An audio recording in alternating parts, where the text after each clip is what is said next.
Lisons dans Jean, chapitre 8, versets 31 à 36. Au nom de Jésus, Jésus donc dit à ces Juifs qui avaient cru en lui, « Si vous demeurez dans ma parole, vous êtes vraiment mes disciples. Vous connaîtrez la vérité, et la vérité fera de vous des hommes libres. » Ils lui répliquèrent, « Nous sommes la descendance d'Abraham, et jamais personne ne nous a réduits en esclavage. Comment peux-tu prétendre que nous allons devenir des hommes libres ?» Jésus leur répondit, « En vérité, je vous le dis, celui qui commet le péché est esclave du péché.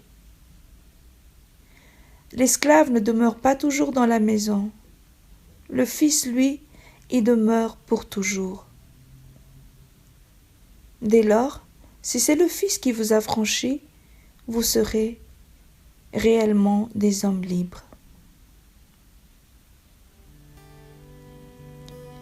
Esclave. Dans notre pays, Madagascar, il fut un temps où le mot esclave était une insulte, et je crois même que c'est toujours un peu le cas aujourd'hui. C'est un terme utilisé pour dire que la personne qu'on qualifie ainsi, que cette personne n'a aucune valeur. Mais aussi plus généralement, de tout temps et partout dans le monde, l'esclavage évoque la souffrance, l'injustice. Ça évoque une douleur indescriptible pour les personnes qui le subissent. Dans la Bible, ce terme a été associé à plusieurs personnes. Dans Canaan, le petit-fils de Noé, Agar, l'Égyptienne, Zilpa, l'esclave de Léa, femme de Jacob, Bila, l'esclave de Rachel, l'autre femme de Jacob, etc., etc. Parmi ces personnes, il y avait aussi Joseph, le fils de Jacob. Il a été vendu par ses frères. Et bien sûr, de manière collective, le peuple de Dieu, les fils d'Israël ont été esclaves. Ils ont été esclaves en Égypte. Et ensuite, il y a eu encore l'exil à Babylone. Mais une autre personne a été vendue dans la Bible. Cette autre personne n'est autre que le Fils de Dieu. Cela ressemble à une plaisanterie. La Bible dit que la valeur d'un esclave est de 30 pièces d'argent s'il devait mourir tué par un animal. Alors que c'est précisément 30 pièces d'argent le prix donné pour la vie du Seigneur. Nous pouvons lire dans Matthieu 27, 9 qui dit « Alors s'accomplit ce qui avait été dit par le prophète Jérémie, et ils prirent les 30 pièces d'argent. C'est le prix de celui qui fut évalué, de celui qu'ont évalué les fils d'Israël. »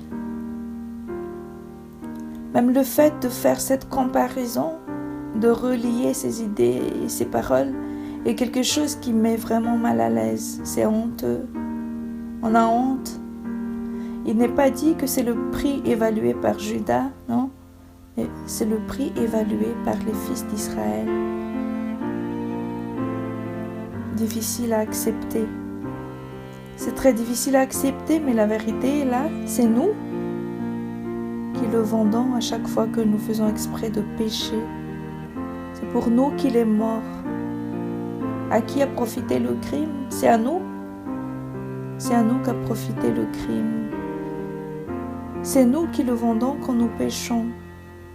Nous le vendons au prix de la valeur d'un esclave.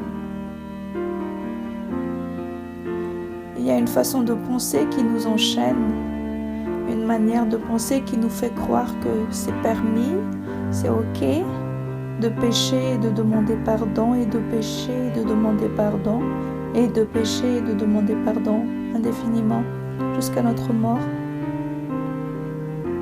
En malgache, on dit Mvavakalad famangalajakun et latsnain. Ce qui veut dire que le dimanche on prie, mais le lundi, on commence à voler. C'est faire comme si le sang de Jésus n'a pas de valeur. Oui, le sang de Jésus ne nous coûte rien, mais ce n'est pas pour autant qu'il ne lui coûte rien. Ce n'est pas pour autant qu'il est sans valeur. Une progression. Il nous faut progresser dans notre résistance à l'envie de pécher. Il y a des voix qui s'élèvent de nos cœurs pour dire qu'on ne pourra pas ne pas pécher. Oui, on sera toujours pécheur, mais c'est ce statu quo qu'il faut éviter. C'est le statu quo qui donne tout son sens au mot esclave. Qu'est-ce qui différencie l'esclave du simple serviteur, d'un fonctionnaire ou de quelqu'un qui rend service? Qu'est-ce qui fait qu'un esclave soit un esclave? Un esclave est obligé de faire tout ce qu'on lui demande, autant de fois qu'on le lui demande, et il ne s'arrête pas. Il n'a pas de vacances, il travaille jusqu'à épuisement. Il nous faut progresser pour nous améliorer, même si on ne sera jamais parfait. S'il y a 20 ans, tu t'es repenti pour avoir dit des mensonges et que 20 ans plus tard, tu ne peux toujours pas t'empêcher de mentir, ne crois pas que cela ne coûte rien de te pardonner à chaque fois. S'il y a 20 ans, ton péché était la médisance, la méchanceté, l'ivrognerie, la suffisance, la vantardise, et que 20 ans plus tard, tu ne t'es pas amélioré, Jésus n'a pas arrêté de te pardonner. Mais tu rends vraiment vrai cette phrase de Jésus qui dit que le Fils d'homme n'a pas où reposer sa tête. Il ne s'est pas arrêté à cause de toi. Qui peut dire que ça ne coûte rien à Jésus de nous pardonner? Il nous faut nous éloigner du péché de façon radicale. Oui, Jésus n'a pas jugé la femme prostituée. Par contre, il lui a dit de ne plus faire ça. Il ne lui a même pas dit de ne pas faire ça si c'est possible. Non, il a dit qu'il ne faut plus faire ça. Arrête avec ça. Pourquoi est-ce que Jésus n'a pas voulu laver la tête et les mains de Pierre? Il n'a pas voulu laver son corps tout entier. La réponse qu'il avait donnée est que on ne va plus laver ce qui est déjà propre. Qu'est-ce que ça veut dire? Ça veut dire qu'il faut une progression, une amélioration. Ça veut dire qu'on se rend propre petit à petit. On devient de plus en plus propre. Ça veut dire que ce qui est propre, on ne doit plus le salir. Voilà, quand il dit qu'on ne lave plus ce qui est déjà propre, ça suppose et ça veut dire qu'il ne faut plus salir ce qui est déjà propre. Il n'a pas dit que ce qui a été lavé une fois ne doit plus être lavé, mais il a dit que c'est ce qui est propre qui ne doit plus être lavé. Donc, ça veut dire qu'il faut garder propre ce qui a été lavé pour qu'on ne le lave plus. Parce que c'est seulement ce qui est propre qu'on ne lave plus. Chers frères, chères sœurs, ce message est pour moi, ce message est pour toi. Face à nos péchés, Dieu est dans une grande peine. C'est ce qu'il a déjà dit dans Lévitique 25-42. Il a déjà dit: vous ne vendrez pas mes serviteurs comme on vend des esclaves. Vous ne vendrez pas mes serviteurs comme on vend des esclaves. D'autant plus mon fils, vous ne vendrez pas mon fils comme on vend un esclave. Nous devons nous repentir.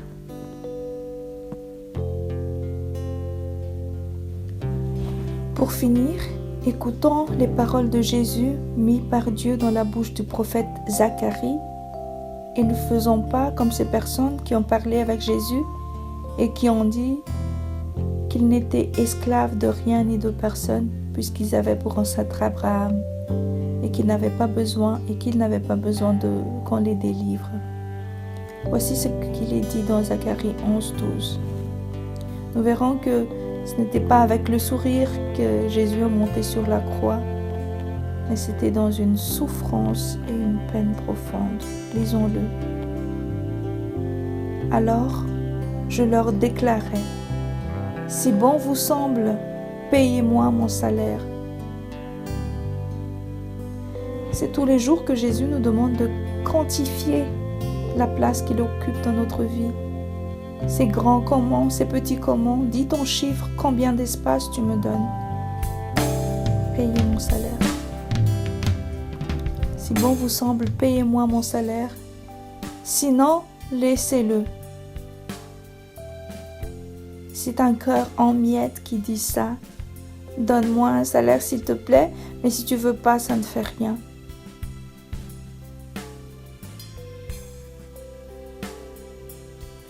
De fait, ils payèrent mon salaire, 30 cycles d'argent.